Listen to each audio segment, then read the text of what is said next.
بسم الله الرحمن الرحيم. அன்புக்குரிய நேயர்களே, சமநிலை பற்றி சில கருத்துக்களை உங்களுடன் பகிர்ந்து கொள்ள விரும்புகிறேன். எதிலுமே ஒரு நடுநிலை பேண வேண்டும், சமநிலை பேண வேண்டும் என்பது இஸ்லாத்தினுடைய அடிப்படை கோட்பாடுகளில் ஒன்று. ஒருவர் பள்ளிவாயிலே உட்கார்ந்து வணங்கி கொண்டே இருந்தார். அவரை பார்த்த பெருமானார், இவருக்கு உணவளிப்பது யார் என்று கேட்டார்கள். தோழர்கள் சொன்னார்கள், இவருடைய சகோதரர் இவருக்கு உணவளிக்கிறார் என்று சொன்னபோது பெருமானார் சொன்னார்கள், இவரை விட அவர்தான் சிறந்தவர் என்று சொன்னார்கள். இன்னொரு முறை அன்னை ஆயிஷா நாயகி ரலியல்லாஹு அன்ஹா அவர்கள் ஒரு பெண்ணை பெருமானாருக்கு அறிமுகம் செய்தார்கள். இவள் இரவெல்லாம் நின்று வணங்குகிறாள் என்று சொன்னார்கள். பெருமானார் சொன்னார்கள், இறைவன் கூலி வழங்குவதில் செழிப்படைந்து விடுவதில்லை, ஆனால் நீங்கள் செழிப்படைந்து விடுவீர்கள். ஆகவே செயல்களில் சிறந்தது அளவில் குறைவாக இருப்பினும் நிலையாக செய்வதுதான் என்று பெருமானார் சொன்னார்கள். ஆக உன்னை வருத்தி கொள்ளும்படியாக செய்ய வேண்டாம் என்பது இதனுடைய பொருள். சில நபித்தோழர்கள் இப்படி முடிவு செய்தார்கள். நாங்கள் இரவெல்லாம் நின்று வணங்கப் போகிறோம், பகலெல்லாம் நோன்பு நோக்கப் போகிறோம், மனைவியரை நெருங்குவதில்லை என்று முடிவு செய்த போது பெருமானார் சொன்னார்கள், இது என்னுடைய வழிமுறை அல்ல. நான் நோன்பு நோக்க சமயத்தில் நோன்பு நோற்பேன், நோன்பு நோக்காமலும் இருப்பேன், தொழவும் செய்வேன், தூங்கவும் செய்வேன், மனைவியரை நெருங்கவும் செய்வேன் என்றும் சொன்னார்கள். ஆக இந்த சம்பவங்கள் நமக்கு உணர்த்துகின்ற பாடம், எதிலுமே நடுநிலை பேண். வணக்கம் வணக்கம் என்று குடும்பத்தை திறந்து விடாதே, தொழிலை திறந்து விடாதே, உன்னுடைய உலக வாழ்க்கையை திறந்து விடாதே, எதிலுமே ஒரு சமநிலை பேண்.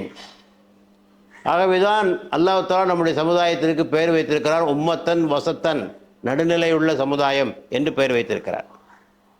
இம்மைக்கும் மறுமைக்கும் இடையே சமநிலை. இதை அதிகம் விளக்கி சொல்ல தேவையில்லை, அன்றாட ஓதுகின்ற துவாவே போதுமானது. ரப்பனா ஆத்தினா ஃபித் துன்யா ஹசனா வஃபில் ஆখিরাতি ஹசனா. இறைவா, எங்களுக்கு இவ்வுலக வாழ்க்கையும் நீ சிறப்பாக ஆக்கி வைத்துவிடு, மறு உலக வாழ்க்கையும் சிறப்பாக ஆக்கி வைத்துவிடு என்று கேட்கின்ற இந்த பிரார்த்தனை ஒன்றே இந்த ரெண்டுக்கும் இடையே நாம் ஒரு சமநிலை வேண்டும் என்பதை உணர்த்துகிறது. இன்னொரு வசனம் சொல்லுகின்றது, இறைவன் உங்களுக்கு தோற்றுவித்துள்ள அலங்காரத்தையும், வாழ்க்கையின் அலங்காரத்தையும், தூய்மையான உன் பொருள்களையும் உங்களுக்கு வேண்டாம் என்று தடை செய்தது யார் என்று ஒரு வசனம் கேட்கிறது. 7:32. குல்மன் ஹர்ரம ஸீனத்துல்லாஹி அல்லதி அஹ்ரஜ லிபாதிஹி வத்தய்யிபாத்தி மினர் ரிஸ்க்.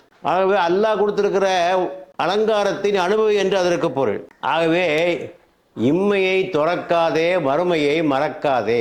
இம்மையை துறக்காதே, மறுமையை மறக்காதே. அடுத்தபடியாக உள்ளத்திற்கும் உடலுக்கும் இடையே சமநிலை. உள்ளத்தை தூய்மையாக வைத்துக் கொள்ள வேண்டும். குர்ஆன் மிகவும் வலியுறுத்துகின்ற விஷயம். கத் அஃப்லஹ மன் ஸக்காஹா கத் ஹாஃப மன் தஸ்ஸாஹா. யார் உள்ளத்தை தூய்மைப்படுத்தினானோ அவன் வெற்றியடைந்து விட்டான், எவன் அதை நசுக்கினானோ தோல்வி அடைந்து விட்டான் என்று சொல்வதை நாம் பார்க்கிறோம். ஆகவே உள்ளத்தை தூய்மைப்படுத்துகின்ற பயிற்சிகளிலே நாம் ஈடுபட வேண்டும், அது இஸ்லாம் சொல்வது. அதே போல உள்ளத்தை தூய்மைப்படுத்துறேன்னு சொல்லி உடலை புறக்கணித்து விடக்கூடாது, உடலை வருத்தி கொள்ளக்கூடாது, அதற்கும் அனுமதி இல்லை. அதிலும் ஒரு நடுநிலை நீங்கள் பேண வேண்டும். பட்டினி கிடக்கவும் கூடாது, அதிகமாக சாப்பிடவும் கூடாது. உண்ணுங்கள் பருகுங்கள், அளவு கலந்து விடாதீர்கள், குர்ஆன் சொல்கிறது. மனிதனுடைய தேவைக்கு சில கவனங்களே போதுமானது. வயிற்றில் 1/3 பகுதியை திடப்பொருளாலும், 1/3 பகுதியை திரவப் பொருளாலும், 1/3 பகுதியை காற்றாலும் நிரப்பிக்கொள்ளுங்கள் என்று சொன்னார்கள். ஆக உடலையும் கவனிக்கணும், உள்ளத்தையும் கவனிக்கணும். உடலை கவனிக்கிறேன்னு சொல்லி உள்ளத்தை விட்டுறக்கூடாது, உள்ளத்தை கவனிக்கிறேன்னு சொல்லி உடலை விட்டுவிடக்கூடாது. வணக்கங்களில் சமநிலை. வணக்கத்தை பற்றி இஸ்லாம் வலியுறுத்துகிறது. இப்போ தொழாதவர்கள் சொல்லுகிற போது அவர்கள் இறை நிராகரிப்பாளர்கள். ஒரு இறை நம்பிக்கையாளனையும் ஒரு இறை நிராகரிப்பாளனையும் பிரித்து காட்டுவதே தொழுகைதான் என்று பெருமானார் சொன்னார்கள். ஆக தொழுகை இஸ்லாத்திலே அந்த அளவுக்கு முக்கியத்துவம். ஹஜ்ஜி செய்யாதவர்கள் யகூதிகளாகவோ நசாராக்களாகவோ மரணிப்பதை குறித்து நான் கவலைப்படவில்லை என்று பெருமானார் சொல்கிறார்கள். குர்ஆன் சொல்லுகிறது, இறைவன் எந்த மனிதனையும் தன் சக்திக்கு அதிகமாக சோதிப்பதில்லை. லா யுகல்லிஃபுல்லாஹு நஃப்ஸன் இல்லா உஸாஹா. ஆக உங்கள் சக்திக்கு உட்பட்ட காரியங்களை செய்யுங்க என்று குர்ஆன் சொல்கிறது. நோன்பை பற்றி சொல்லுகின்ற போது, யுரீதுல்லாஹு பிக்குமுல் யுஸ்ர வலா யுரீது பிக்குமுல் உஸ்ர. இறைவன் உங்களுக்கு இலகுவை நாடுகின்றானே அன்றி இறைவன் உங்களுக்கு கடினத்தை நாடவில்லை. எனவே மார்க்கத்தில் எதையும் மிகைப்படுத்தாதீர்கள். லா தௌலு ஃபி தீனிக்கும் ஐரல் ஹக். மார்க்கத்தில் எதையும் மிகைப்படுத்தாதீர்கள். Don't exaggerate in your religion. ஆக வணக்கங்களில் ஒரு சமநிலை இருக்க வேண்டும். இஸ்லாம் இதில் மிக கவனமாக இருக்கிறது. தொழுகைகளை கூட்டு தொழுகை இருந்தால் சுருக்கமாக தொழுவையுங்கள் என்று பெருமானார் கட்டளையிட்டிருக்கிறார்கள். உங்களால் தாங்கிக் கொள்ள முடியாது, எவ்வளோ முடியுமோ அவ்வளோ தொழுவுங்கள். மஸ்தத்தாவத்தும், உங்களால் எவ்வளோ முடியுமோ அவ்வளோ தொழுவுங்கள். பருதான கடமை சுன்னத்தான கடமை பிரிக்கப்பட்டிருக்கு. இது கட்டாயம், அது சுன்னத்து. இந்த வேறுபாடுகளை புரிந்து கொள்ளுங்கள். வணக்கங்களில் சலுகைகள் வழங்கப்பட்டிருக்கின்றன. பயணிகளுக்கு, நோயாளிகளுக்கு, கர்ப்பிணி பெண்களுக்கு, முதியோர்களுக்கு இந்த சலுகைகளை பயன்படுத்தி கொள்ளுங்கள். ரொம்ப வீராப்பாக நான் என்னால் முடியும் அப்படின்னு சொன்னால் தோல்வியில் தான் முடிவீர்கள். ஆகவே வணக்கங்களில் சமநிலை, வணக்கங்களில் அலட்சியமும் கூடாது. வணக்கங்கள் என்ற பெயரால் தன்னைத்தானே வருத்தி கொள்ளவும் கூடாது. அடுத்தபடியாக சமநிலை. இஸ்லாத்திலே 3 வகையான கடமை இருக்கிறது. ஹுக்கூக்குல்லா, ஹுக்கூக்குன் நஃப்ஸ், ஹுக்கூக்குல் இபாத். அல்லாஹுக்கு செய்ய வேண்டிய கடமை, படைப்புகளுக்கு செய்ய வேண்டிய கடமை, அவனுக்கு செய்து கொள்ள வேண்டிய கடமை.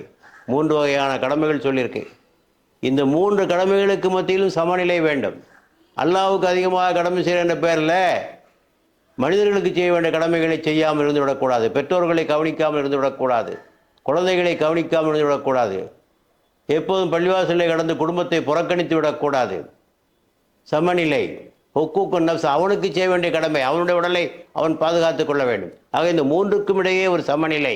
ஆகவே இஸ்லாத்திலே வாழ்க்கை வேறு வணக்கம் வேறு என்ற பிரிவினை இல்லை. வாழ்க்கையே வணக்கம், வணக்கமே வாழ்க்கை என்ற கருத்தை தான் நாம் அங்கே பார்க்கிறோம். குடும்பம் பணிகள் இருக்கின்றன, மார்க்க பணிகள் இருக்கின்றன, தொழில் பணிகள் இருக்கின்றன. 3 பணி நமக்கு இருக்கு அன்றாடம். குடும்பத்துக்கு செய்ய வேண்டிய பொறுப்பு, மார்க்கத்துக்கு செய்ய வேண்டிய பொறுப்பு, தொழில். இந்த 3க்கும் இடையே சமநிலைகள் பேண வேண்டும்.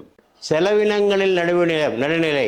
குர்ஆன் சொல்லுகிறது, உங்கள் கரங்களை கழுத்தில் கட்டிக்கொள்ளாதீர்கள், அதை அகலமாக விரித்து விடாதீர்கள். ஆக கஞ்சத்தனமாகவும் இருக்காத, ஊதாரித்தனமாக இருக்காத, 2க்கும் இடைப்பட்ட நிலையை நீ மேற்கொள் என்று செலவினத்திலே ஒரு நடுநிலையை குர்ஆன் நமக்கு கற்றுத்தருகிறது. தொழுகையிலே உன் குரலை உயர்த்தாதே, மிதமான குரலை வைத்துக்கொள். அதில் கூட நடுநிலை. நடையில் மிதமான நடை வைத்துக்கொள். குரலை தாழ்த்திக்கொள். கழுத மாதிரி கத்தாதே. குர்ஆன் சொல்லுது, கழுத மாதிரி கத்தாதே. குரல்களிலேயே மிக மோசமானது கழுதையின் குரல், குர்ஆன் சொல்லுகிறது. ஆகவே இப்படி பார்த்தீங்கன்னா இன்னும் நிறைய சொல்லலாம்னா. எதிலுமே சமநிலை பேணுதல், பேலன்சிங், அதான் முக்கியம். கடும்போக்கு வாதங்கள் வேண்டாம். ஒரு குறிப்பிட்ட துறையில் மட்டும் நம்முடைய கடும்போக்கு தீவிரத்தன்மையை காட்டினால் இன்னொரு துறை அடிவாங்கும். ஆக இந்த கடும்போக்குவாதிகள் பல சோதனைகளை சந்திப்பார்கள், கஷ்டத்திற்கு உள்ளாவார்கள், பிறரை சிரமப்படுத்துவார்கள், பிறருக்கு சிரமம் தருவார்கள். ஆக இந்த கடும்போக்குவாதத்தை இஸ்லாம் விரும்பவில்லை. ஆகவே எதிலுமே சமநிலை பெறுங்கள். சமநிலையாக இருந்தால் சந்தோஷமாக இருக்கலாம். கடும்போக்கு வாழ்ந்தால் கஷ்டத்தில் ஆளலாம். அதான் சமநிலையாக வாழ்ந்தால் சந்தோஷமாக இருக்கலாம். கடும்போக்கான வாழ்க்கை வாழ்ந்தால் கஷ்டத்தில் உழலலாம். இதை நினைவிலே வைத்துக்கொண்டு எப்போதும் நடுநிலையான வாழ்க்கையை வாழ்வதற்கு பழகிக்கொள்ளுங்கள்.